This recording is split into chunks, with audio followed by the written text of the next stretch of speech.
Hello, Wildcats. My name is Christy Grasty, and I'm one of the assistant principals. And I'm going to talk to you today about keys to success at Los Gatos High School. And when I use the word success, I mean to thrive, not just survive.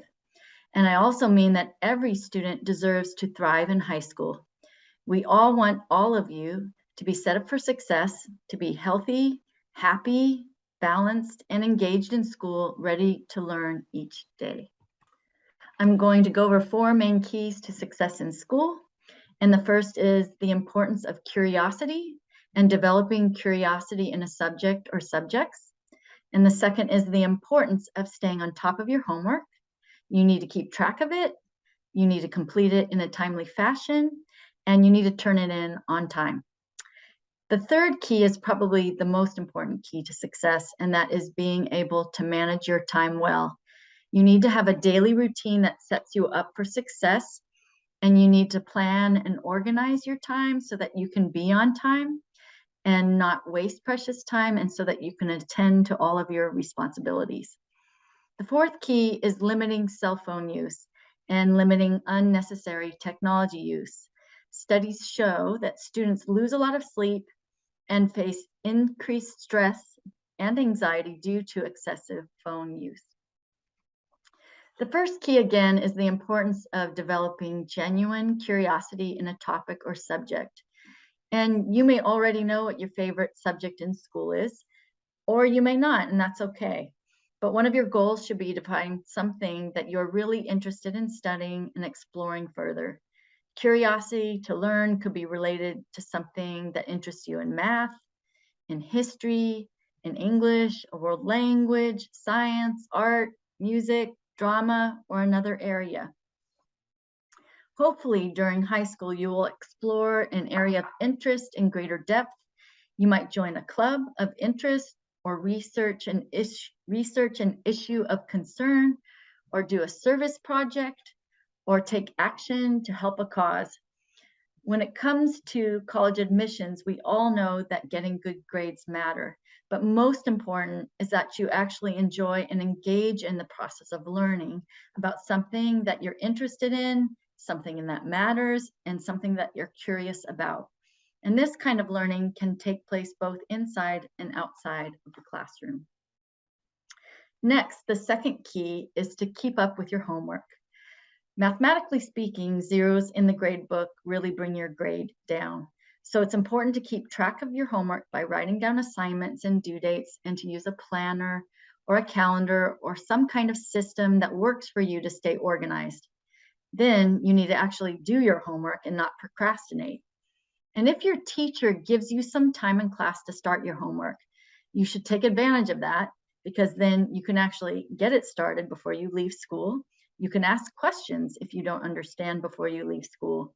And also, you have to learn how your teachers expect you to turn in your homework for each class. Many will ask you to submit homework into Canvas, which is the learning management system we use. And if you don't have a computer at home, you may check out a Chromebook from the school. Also, if you're turning in paper-based homework in class, you need to make sure that you put your name on your paper so you get the credit that you deserve. Also, please do your own work and study as much as you can during tutorial, as that time is very valuable so that you can get work done.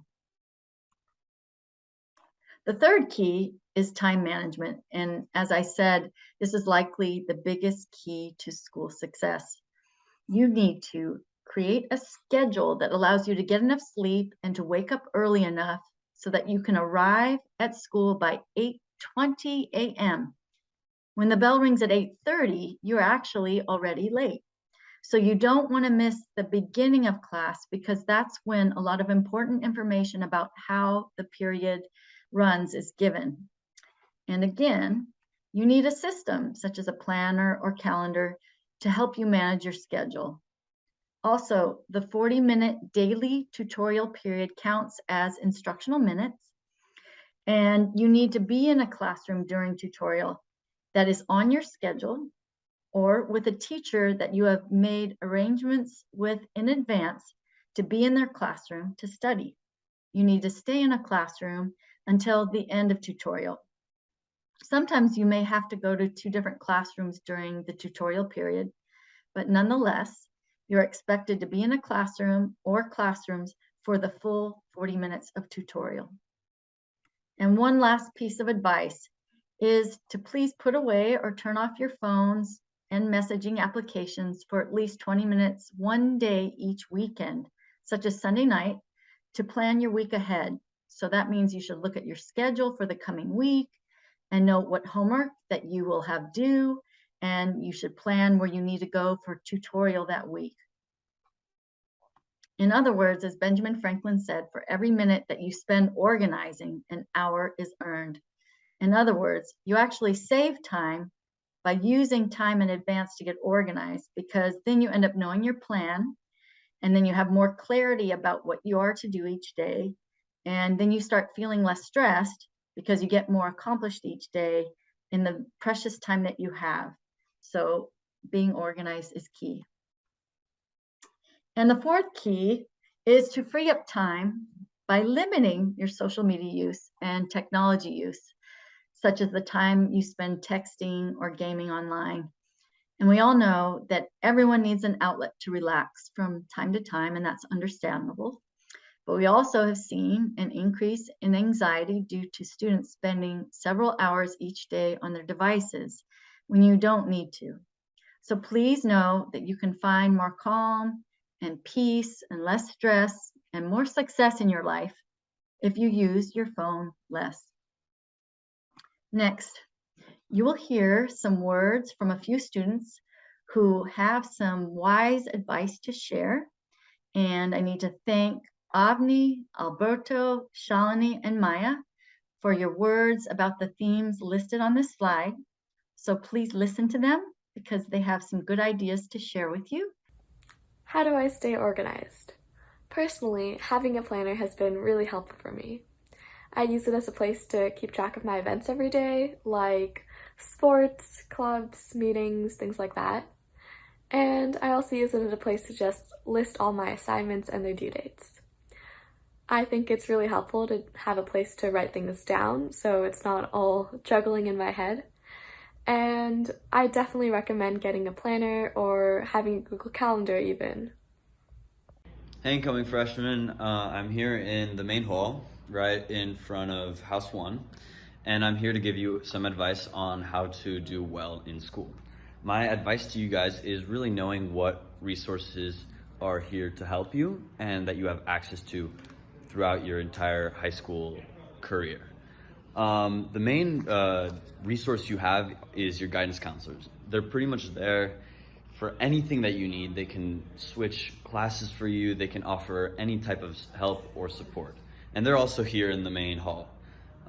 We also have health office, attendance office, and some really awesome staff. Like pretty much any teacher, any like advisor, anyone can really help you and lead you in the right direction for anything. We also have some great services. So we have like lunch and cafeteria staff making food every day for you guys.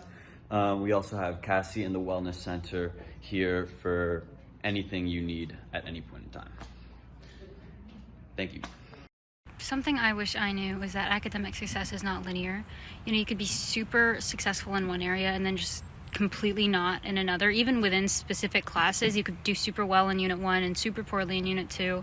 And that's nothing to be ashamed of. You know, you will hit blocks, especially when you start getting to higher level classes. And it's, you know, everybody does. And it's not something to be scared of. It's something, you know, to learn to work through. And, you know, learning to ask for help is one of the biggest skills, I guess, you could develop. What is a good way to spend tutorial?